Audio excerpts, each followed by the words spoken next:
Hoje, pessoal, vou contar para vocês então a história da viagem do navegador espanhol Sebastião Caboto. Esse vídeo não vai ser suficiente para falar tudo sobre a viagem dele, então vou complementar num próximo vídeo que eu devo gravar amanhã. Eu vou colocar aí dois mapas para facilitar a visualização, já que vai ter muita informação geográfica, assim, de localização e tal, do deslocamento que ele vai fazer na região do sul da América do Sul, enfim. Mas vamos lá. Em abril do ano de 1526, Sebastião Caboto partiu da Espanha, tá bom? Então, a Espanha está aqui, né? Aqui na Península Ibérica fica Portugal e Espanha, né? Mas nessa região aqui. Então, partindo da Espanha, Sebastião Caboto rumou para as Molucas. Então, qual era o objetivo dele? Fazer o mesmo trajeto do Fernão de Magalhães. Sair daqui, atingir a costa brasileira, descer e aí seguir pelo sul do continente para as Molucas. Esse era o objetivo inicial dele. É também importante dizer o seguinte, eu já falei aqui da viagem do Frei Garcia Jofre de Loaiza. Lembram dele, né? Foi na viagem dele que veio o Dom Rodrigo de Acunha. E agora eu estou falando para vocês da viagem do Sebastião Caboto. Essas viagens, tanto a do Loaiza como a do Caboto, e uma terceira de um outro navegador chamado Diego Garcia, são praticamente simultâneas. E elas partem sempre da Espanha em direção às Molucas. Agora, todas elas estão no contexto da disputa entre Espanha e Portugal pelo domínio das Molucas. Tá? Tudo isso, pessoal, já mencionei. A novidade que eu estou dizendo aqui para vocês é que, na mesma época em que o Frei Garcia Jofre de Loaiza partiu, praticamente na mesma época partiram outras duas expedições, todas espanholas. A do Sebastião Caboto, que é a que eu estou mencionando no vídeo de hoje, e a do Diego Garcia, que vai aparecer no fim desse vídeo. Então, presta atenção aí na informação. Muito bem. Então, primeira coisa, partiu daqui, da Espanha, desceu pelas Canárias, atingiu Cabo Verde, tá? E depois seguiu para o Brasil, chegando mais ou menos aqui, ó, nessa região, onde é o Cabo de Santo Agostinho, o litoral do atual estado de Pernambuco.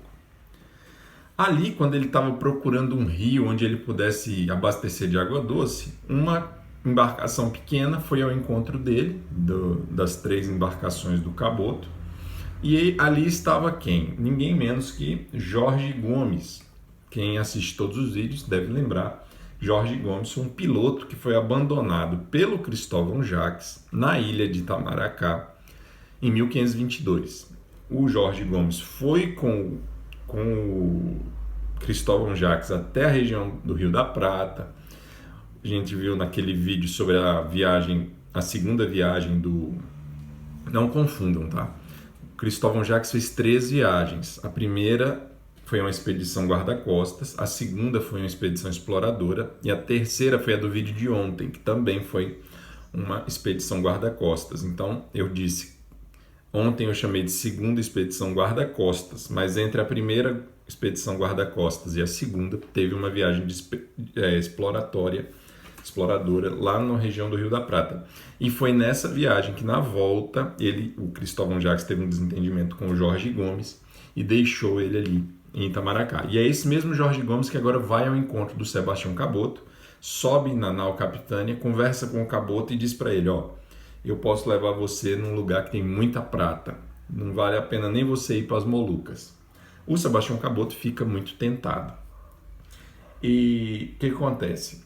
O Sebastião Caboto ancora ali na região do litoral de Pernambuco, e por causa das correntes contrárias, né, eu já expliquei isso aqui, ó, daqui dessa região do Nordeste brasileiro, tem uma determinada época do ano que é muito difícil você navegar para baixo, para o sul, por causa das correntes que te levam pro norte. Inclusive o Juan Dias de Solís teve esse problema, né? Não foi o Juan Dias de Solís, foi aquele outro navegador, só que português, O Estevão Frois, ele teve esse problema, ele foi levado lá para a região do Caribe, pelas correntes contrárias. Então, o Caboto teve que ficar alguns meses ali esperando essas correntes mudarem um pouco para ele poder navegar para o sul. E só em setembro ele vai partir. E o Jorge Gomes vai com ele. Então ele vai partir daqui de Pernambuco e vai para o litoral catarinense. Vai ser levado pelo Jorge Gomes até o Porto dos Patos, que a gente já mencionou tantas vezes. Então vamos para esse mapa aqui agora. Porto dos Patos fica mais ou menos aqui, no litoral catarinense. E aí, em outubro de 1526, o Caboto chega aqui em Porto dos Patos. Quando ele chega lá, ele vai encontrar alguns náufragos do Juan Dias de Solís, que a gente já mencionou aqui também, o Henrique Montes e o Melchior Ramírez. Esse Melchior Ramírez não vivia mais na região do Porto dos Patos, porque ele vivia mais ao sul um pouquinho no porto de Dom Rodrigo, aquele mesmo porto que eu mencionei que o Dom Rodrigo ficou e acabou recebendo o nome dele, um pouco mais ao sul do Porto dos Patos. Bem, aí o que acontece? Óbvio, né? O Jorge Gomes já tinha dito ao Caboto sobre as riquezas da Serra da Prata, e o Melchior Ramírez e o Henrique Montes, que tinham sido testemunhas oculares. Aliás, oculares não, eles tinham ouvido a história completa da viagem do Aleixo Garcia até pelo Peabiru, que eu também já mencionei aqui. Então, três caras dizendo a mesma coisa para o Caboto mudou de ideia. Então ele desistiu de ir para as Molucas por iniciativa própria e vai se organizar. Então ele parte para a Serra da Prata. Ele leva todo mundo, leva o Jorge Gomes, leva o Melchior Ramírez e leva o Henrique Montes. Então eles partem e em março de 1527 eles atingem a Bacia do Prata. Tá? Então aqui eles navegam subindo 300 quilômetros e vão chegar mais ou menos aqui. Estão vendo aqui São Lázaro, ele vai ancorar aqui, ele que vai fundar essa localização que ele vai dar esse nome, vai batizar com esse nome de São Lázaro.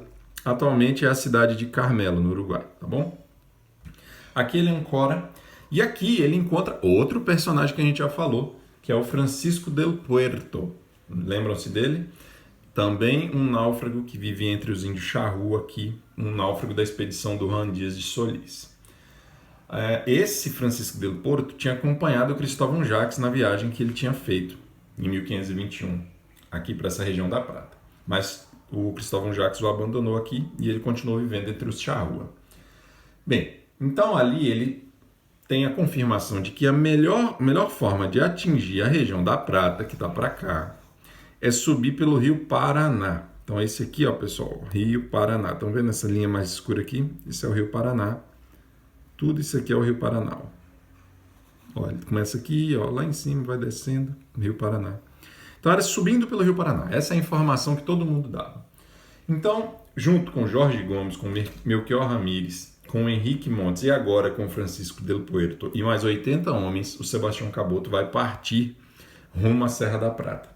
Ele deixa 2 embarcações, ele tinha 3, deixa 2 ancoradas aqui, pega uma caravela menor, constrói um bergantim e com essas 2 embarcações e 80 homens, ele vai subir aqui por um desses afluentes aqui, né? Dessas ramificações do Rio da Prata, do Rio Paraná, e vai subir. Muito bem. Então ele sobe 300 quilômetros pelo Rio Paraná e funda um forte. Aqui, Forte Sancti Spiritus, Espírito Santo. Ele funda esse forte aqui às margens do Rio Paraná.